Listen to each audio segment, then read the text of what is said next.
I'm the heart rate monitor chest strap versus optical measurement police here. So when we're looking at heart rate, I just want to take a step back and say, hey, is it even valid what you're reading from your watch?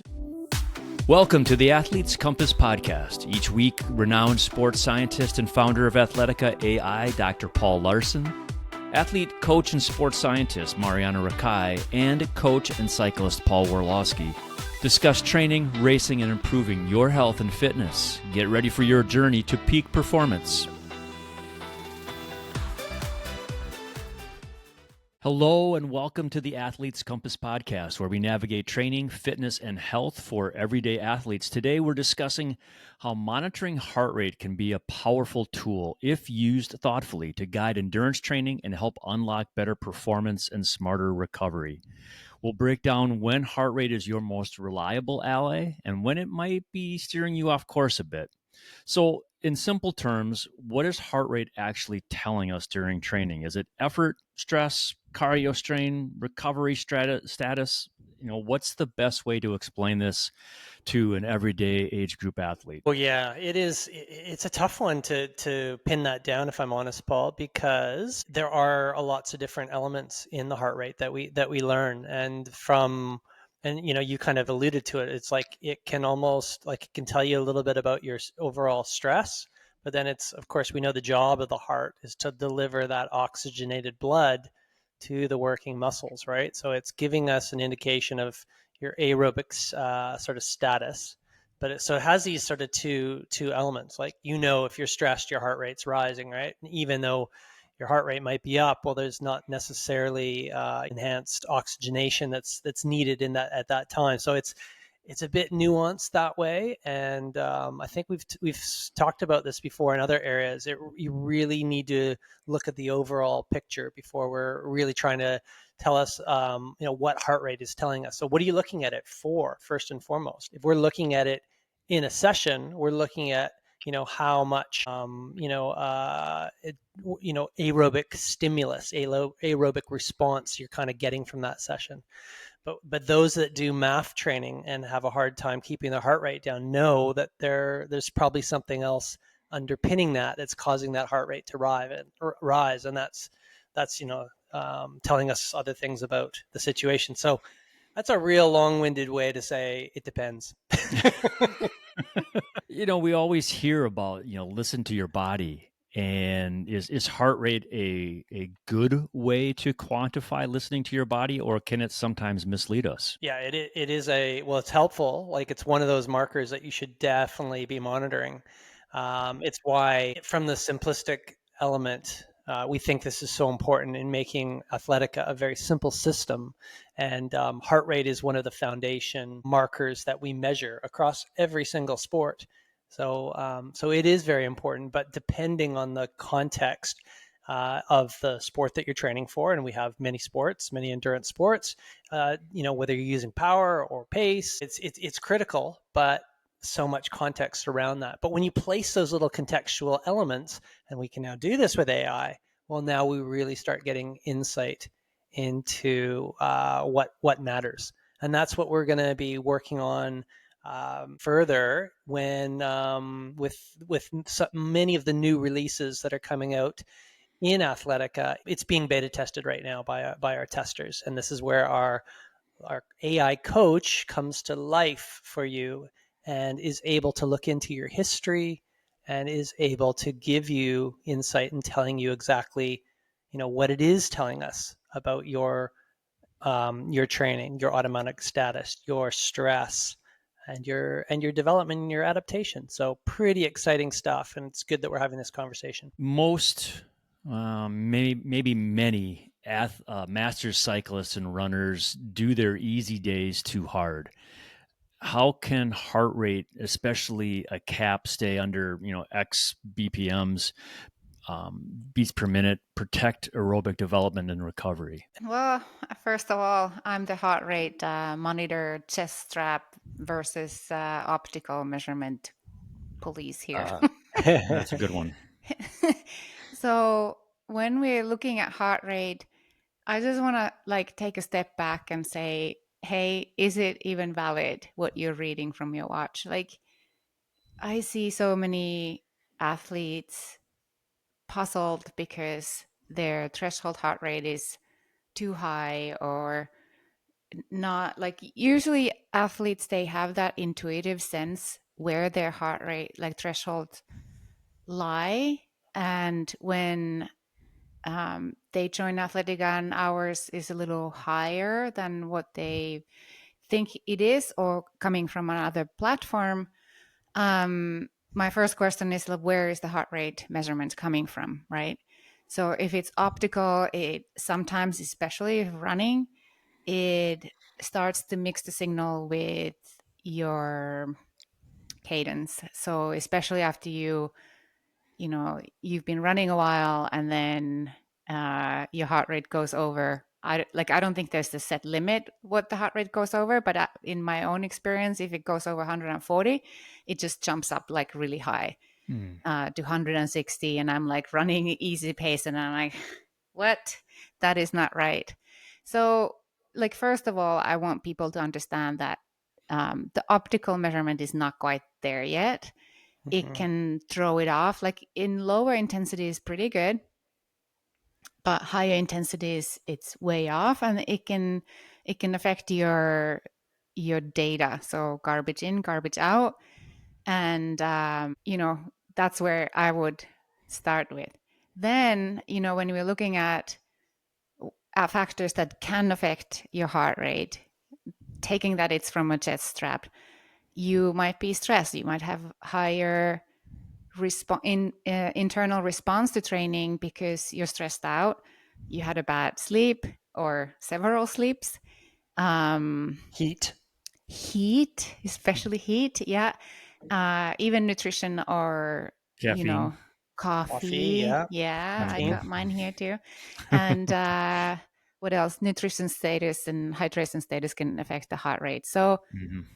there are lots of other things that can affect what you're seeing in your watch, Yeah. Paul. Yeah, well, so I just returned from Japan Olympic program. That's where I was lecturing just now. Just got off the plane, and that was the exact same issue that their practitioners had, Mariana. They were talking about the GIGO, the garbage in, garbage out, the chest strap versus optical heart rate strap as well, and they have that same sort of problem.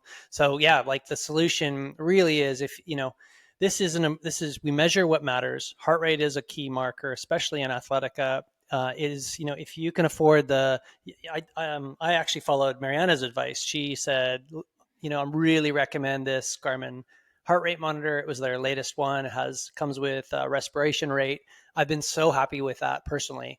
There and it's really like I'm just getting solid heart rate from that chest strap. So it was $175 investment, a little bit pricey, Canadian, and but it's really made a difference. And it's like there's no more funny heart rate monitor, heart rate markers and whatnot. Everything just really sort of it's aligned. But like I lock in a power, lock in a heart rate. Mm-hmm.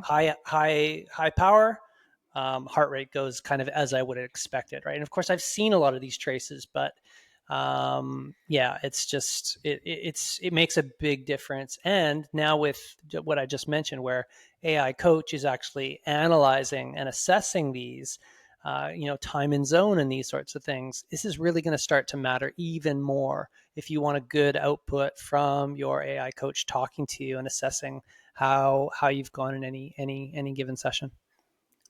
Mm-hmm. I've even had like weird running sessions where my chest strap ran out of battery, and in attempt to not to let my optical measure, I put it over my jacket, and it was still measuring something, and I Mm. suspect it was the cadence. And I'm like, analyzing the data afterwards, like, how did it even measure my heart rate? It wasn't like, Mm. it was Well, over a jacket. I think it's not. I think it has an algorithm in there where it's looking at movement speed, and it's like Okay. it's basically saying, because I've had similar with when I've just gone without a chest strap, same sort of thing. It says it's monitoring heart rate, Yeah. but I have a feeling that it's just monitoring power in a given duration or movement speed in a given duration, and using a predictive algorithm to just put a number out there, as Yeah. opposed to reading zero, which is a bad user experience. So that's Yeah. my guess. I don't know that for fact, but I've seen enough data and responses to believe that's how it Hmm. works. Yeah. So is heart rate a good way of staying aerobic in a run or a ride? Yes, now that is great. And I know that we've been step siding around your question, Paul. And that is, I think if we have what MJ and I are just kind of talking about, where we've got a reliable marker, we're Hmm. confident with the marker, we're not using the wrist based ones or whatever with the infrareds. Yes, it is a great one. And this is where things like the whole MAF really works, because we know that when you slow down and you obey that reliable heart rate, then you slowly get better, right? Like you slowly build pace at that lower heart rate. So, but back to your other question that we step side around, listening to your body should be first thing, because you can't go wrong with that. You know what I mean? Like listening to body should trump heart rate and pace. So you do that first. Feel always trumps any of the markers, but sometimes we need this guidance, right? Like this, and this is where Athletica comes in too, right?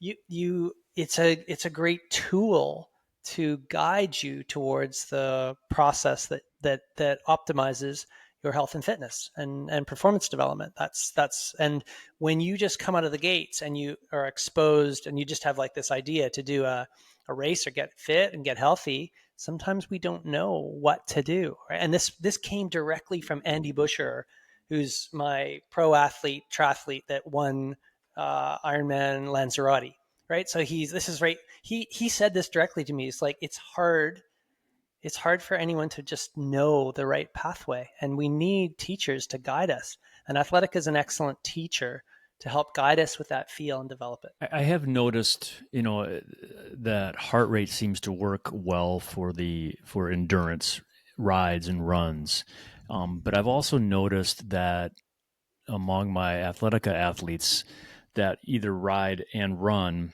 but that those runners tend to elicit a slightly higher heart rate than for the endurance runs than cyclists do on their endurance rides. Why is that? Yeah, super question, and I think it relates to the body position. So there's a slightly Oh, greater need for sympathetic stress to return blood to the heart. So the heart has to pick up and beat a little bit faster to eject that blood, higher pressures up to the head, right? So we can't let our head become low in oxygenated blood, and we know this when that happens, we faint, right? And you think about it in the cycling position, you're over a little bit, and the heart doesn't have to sort of beat as fast to be able to return it back up to the brain. But then in the running position, we're upright, and the swimming's this exact same thing again. Like swimming, you're fully horizontal, and again the heart rate goes even lower in this for the same given RPE. So there's that hierarchy in terms of swimming, rowing, riding, and running in terms of the heart rate, percent of max heart rate ultimately, and maximal heart rate throughout all those different things. And it's just due to the what is it, orthostatic tolerance, ultimately. So it's a gravitational effect on that whole process. Yeah. Also, the relative amount of muscle mass that you use Mm. Yep. hmm from, cycling, you're not using like a lot of your upper body muscles, but in running you are. And Hmm. then if you add cross country skiing into the picture, even higher. it's so much fun. Like when you start skiing in the fall again, the first week your heart rate is like straight up. If you haven't done like roller skiing, because it's something new to your body and you're using so much more of your muscle mass that you haven't been, um, you know leading up to the ski season. But yeah, if you look at, let's take the cycling versus cross country skiing, like you're using a lot more of your muscle mass, full body muscle mass. Yeah. And we're alluding to it, but why don't we, let's just get it. Let's just geek out just a little bit. Let's talk a little bit about like cardiovascular dynamics, right? Like the whole purpose here is for delivering that oxygenated blood to the whole body tissues that need it, as MJ was just alluding to. So there's two key factors that relate to what's called your cardiac output.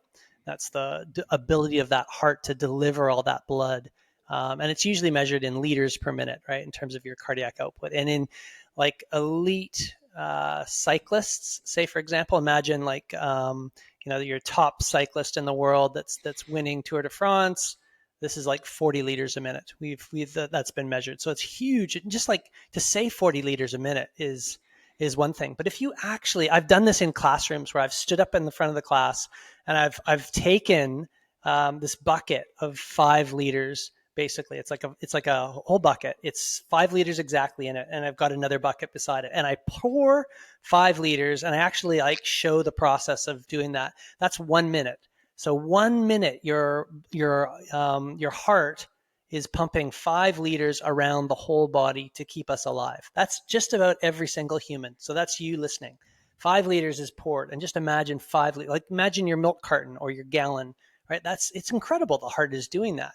Now, this is really, really cool because now I go, okay, now we're going to go to exercise, maximal exercise in the average person, 25 liters. So 5 times. So now I pour this bucket of 5 liters 5 times to show the ability of that heart to deliver that cardiac output. And the class is like, wow, that was awesome, right? And then I do it like, okay, now we're going to do it 8 times, right? Like this is, Vinokurov or Lance Armstrong or, Pakacha. Like this is like 40 liters, right? Like this is what their heart can do. Bring a fire hose then? Yes, basically you need a fire hose. Like it's hard to actually like deliver that much blood around the body in 1 minute. It's incredible, but that's what these guys physiologically can do in 1 minute with their hearts at VO2 max. Phenomenal. They just like imagine the size of the heart to be able to do that.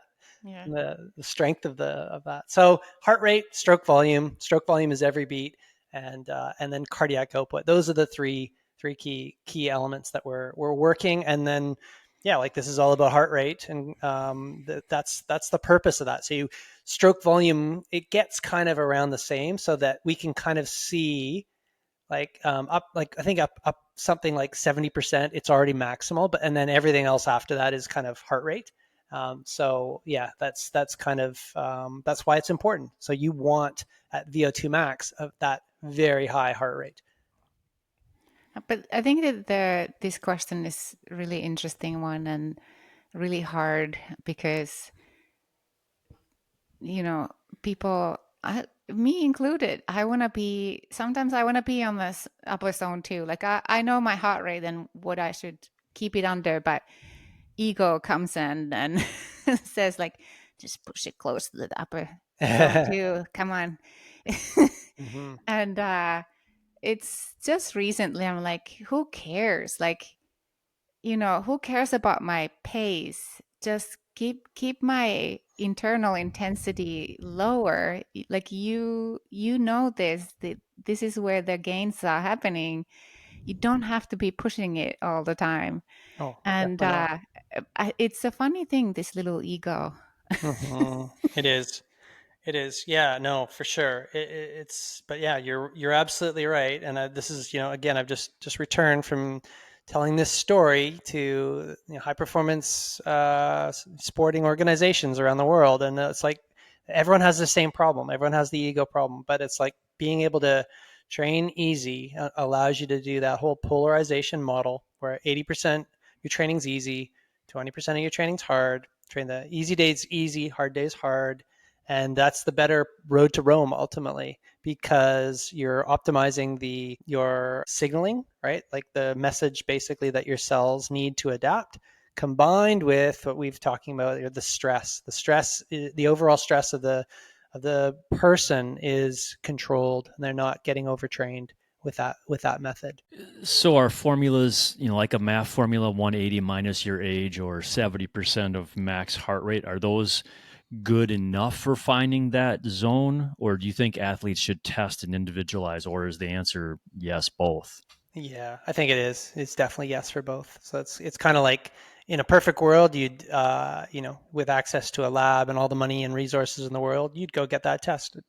But the reality is that many of us don't have either resource or ability, and so a good starting place is Phil Maftone's math formula.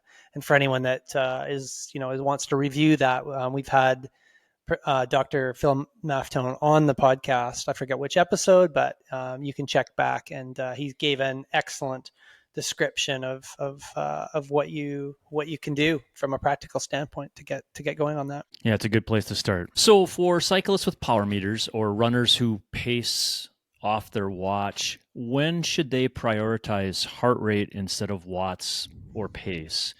And when should they ignore heart rate and just hit target power or pace? Oh yeah, it's a good one. And we did a whole blog post on this, and we can link to that one in the show notes.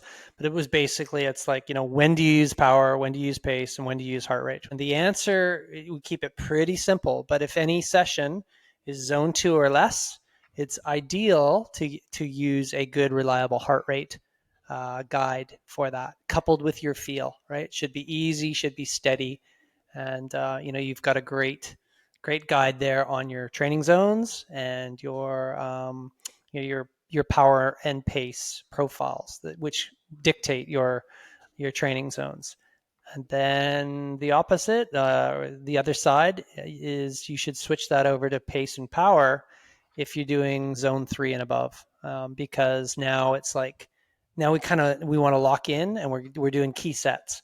So it's like we're kind of in more like the race mode here, or we're shaping our physiology. This is really when we're targeting power or pace. And like I reflect on my partner MJ here, who guides these velocity hit sessions on a regular basis. And clearly in these ones, we have power targets that she's guiding us through.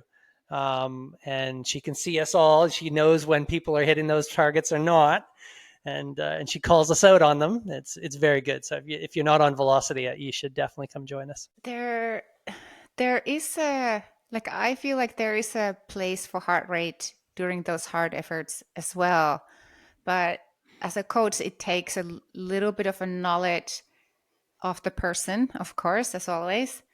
But when I see somebody who's just cranking it out and working super hard, and their heart rate either plateaus as we go from one set to another, or it starts to drop while they are working super hard. And then I say, hey, I think you've hit your target. Now would be a good time to take just rest the next interval that we do, and see if you want to come back, or just say that this is the day, I'm done. Instead of trying to push through and push through and push through when your body is not longer taking it. MJ, that is just such a beautiful nuance that you just mentioned there. You brought out, and I remember the session. I know the session that you're talking about. I was on that ride, and I saw exactly what you picked out. It takes a special coach like you to see that, though, and it's tough. But yeah, you're right. If that, like, the heart rate should recover during the rest period, and if it's not, then that's almost it suggests that your whole system is kind of rebelling, and it's the stress hormones are kind of all over the shop. They're really out there, and they're raising that whole heart rate, and it is a sign. MJ's right that you should be. It's time to take a recovery, and that's what she did with this athlete. She got the athlete to take one out, so the athlete was doing every second one, which was beautiful coaching. So that was a great one. You can also tell when an athlete is coming into an interval set fatigued because they can't get their heart rate up, and that's another sign. I know that heart rate lags the effort. You start an effort, heart rate takes a while. What's kind of a rule of thumb for how long that takes for your heart rate to get up there? I mean, it's kind of hard to judge, I suppose. Hmm. Yeah, I mean, it's what is it like? There's about a 15 to 30-second lag in terms of like it's sort of you'll see it slowly start to meet, and that's think about the energy systems, right? You've got the PCR, ATP in house from the cells and whatnot. It's able to actually use the energy, and then the aerobic system needs to kind of kick in, and it's opening up the capillaries that are around those muscle fibers and the heart's the whole system's kind of kicking in. Who knows how it all actually works in the end, but it's like it is that 15 to 30-second lag where it's sort of starting to rise up. And this is back to the importance of the warm up. This is why again, we go to velocity sessions are great examples where MJ's always got us doing like these little bit of a short 10-second hits, little pieces. If we're going to do like a 30-30, say for example, we're going to do we'll do three surges towards our target power, and then you can just see the heart's like slowly building back up. But by the time you hit that third one, you're almost like you're kind of hitting more of the target zone.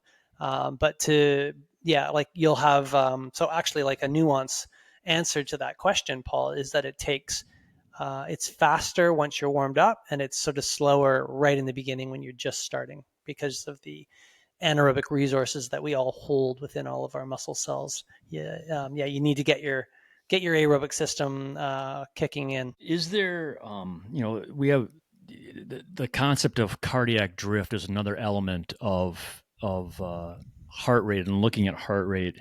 Can you explain what that is and how it works, and what does that say about hydration or fueling or anything else that might be affecting our ride or our run? Well, I have an example.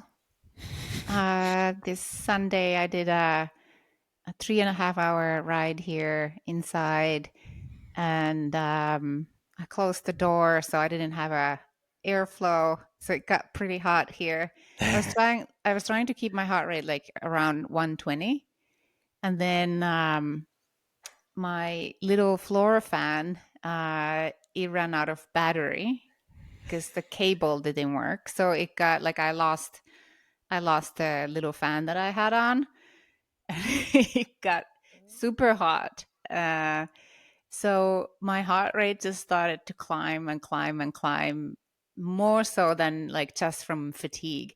I was fueling good and I was hydrating well. So it wasn't, I don't think that it was the hydration or fueling per se, but it was the increased temperature. So heat training, and my heart rate like popped to like 125, and power started to get lower and lower, and Yeah, effort higher and higher.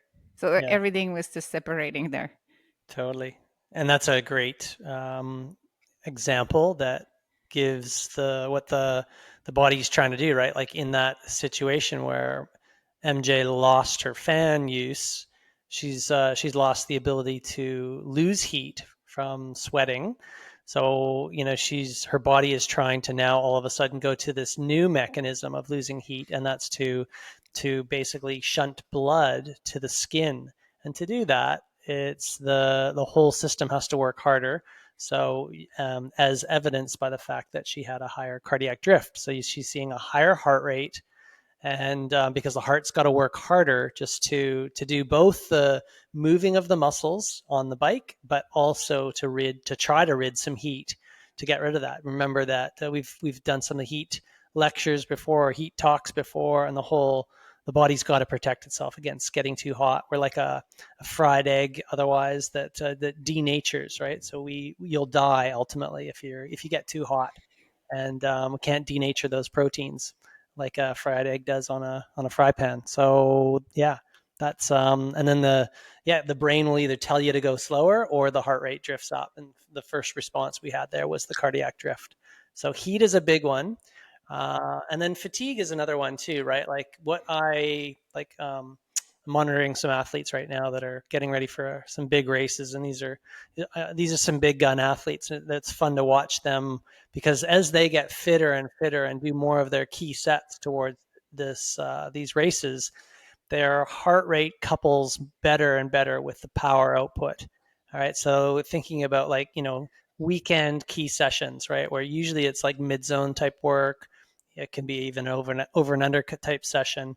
But if you look from like build week 1 to build week 3 or 6, these sorts of things, and just like as with fitness and just more capacity within the muscles to do their work. Usually it's fat oxidation, but it's ultimately that heart rate is lower and lower and lower, relative to that same power output as you go.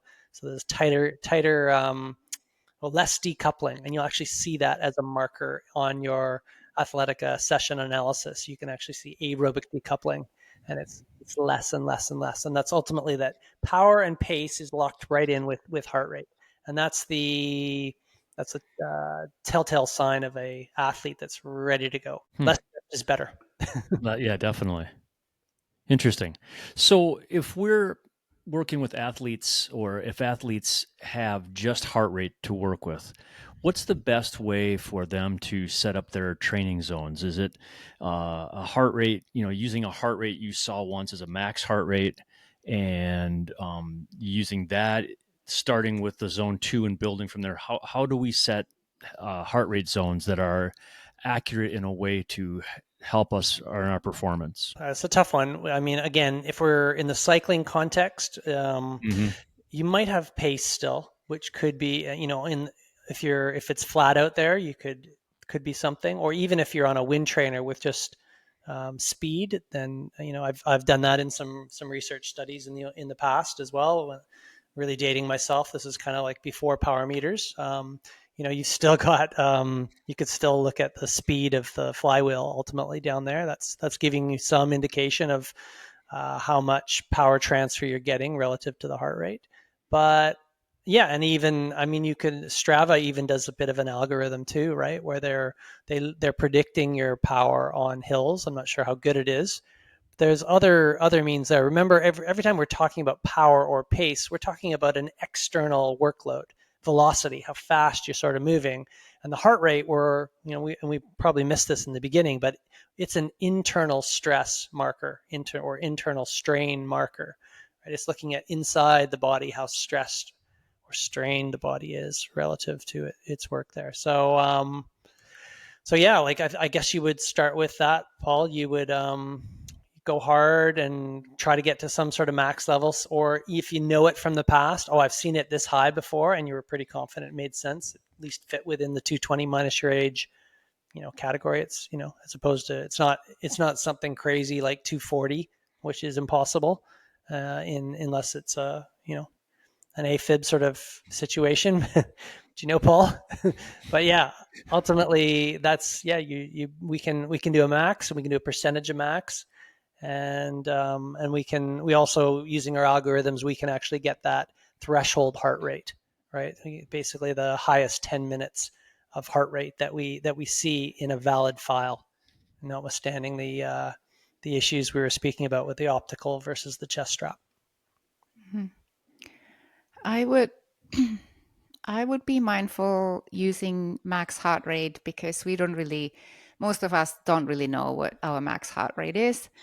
I'm dating myself now, but when I did a bachelor in Norway, um, the whole class actually we had like, I don't know how many polar heart rate monitors with the chest straps, and we were learning all this, how to set zones and stuff. And so we went out, by the school. There's a really many long hills, but one of this long hill, we all ran there, warm up, and then our teacher got us to run max 2 minutes up that hill, come back, repeat that 3 times.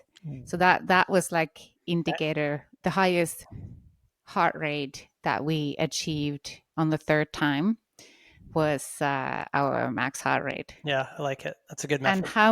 how many of us do that test? Not many, right? No, you got to be pretty hardcore. Well, although if you're at the Norwegian sports school, most I would say 95% to it. Yes, yeah.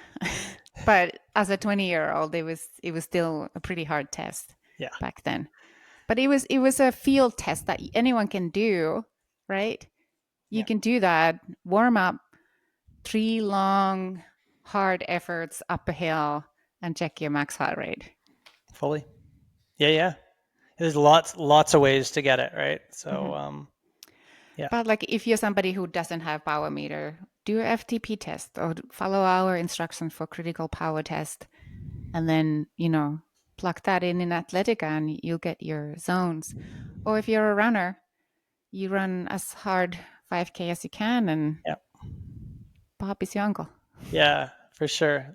I think if your RPE is towards 10 and you're monitoring your heart rate, usually in a session, then you're pretty close to that max heart rate. Mm-hmm. And if you're slightly off, it's you're splitting hairs, as we say.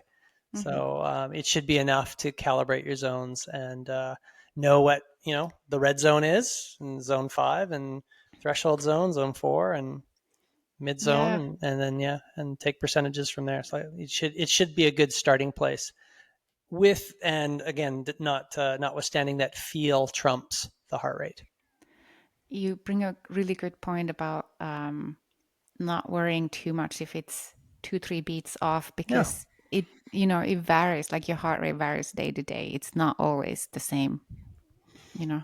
totally. Yeah, and as you get fitter, it goes lower as well too, right? And then it plateaus, and then as you get overtrained, it goes lower too, right? Like Mm-hmm. parasympathetic overtraining potentially is Paul mentioned at one point. Sometimes it's hard to get for athletes who are kind of in the overreaching status to get their heart rate up there, and that's absolutely correct as well too, right? You see athletes that they're kind of reaching, like they're on the bit, and in that sort of situation, the parasympathetic is always just working really overtime, right? And this is like in your 15 to 20 hour sort of weeks, and it's like you can't get that sympathetic drive to get your heart rate up.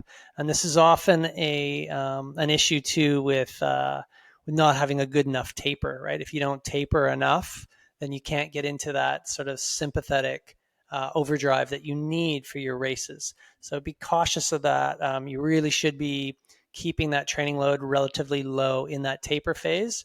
When your volume kind of gets down, that should allow you to elicit the sympathetic system, which you need for that cardio acceleration, the higher heart rate that you're looking for on race day. And if it's not, that's possibly need to rethink your taper. I mean, that's a good segue into talking about what are some of the common mistakes you see athletes make. And MJ, you just talked about, obsessing over a couple of beats a minute difference. What other mistakes do people make when it comes to using heart rate as a marker of their work? Uh, Optical heart rate monitor. Yeah, wrist That's wrist one. strap. That's a one big one. And then, as I said, like not understanding that heart rate varies from day to day. Like stress affects it a lot. And then maybe one more is that they are trying to do their intervals by heart rate, Mm-hmm. Hmm. um, and and ignoring the heart rate when you have a heart rate targets on the zone 2 or aerobic work. Always trying to hit that upper zone 2. Hmm. Yeah, and I'll just add the other one that I see big time it's mostly your community, Paul, the cycling community, and there is a large number of cycling coaches in the world that almost disregard heart rate and don't really feel a use for it, and they're just, because power is God, right? And it's just, you're really missing the internal load marker in that if you take that stance. Granted, I'm all for using power. There's no question about it. But you need to couple it with heart rate as well to get the complete picture. So, Absolutely. and I'm sure you know what I'm talking about.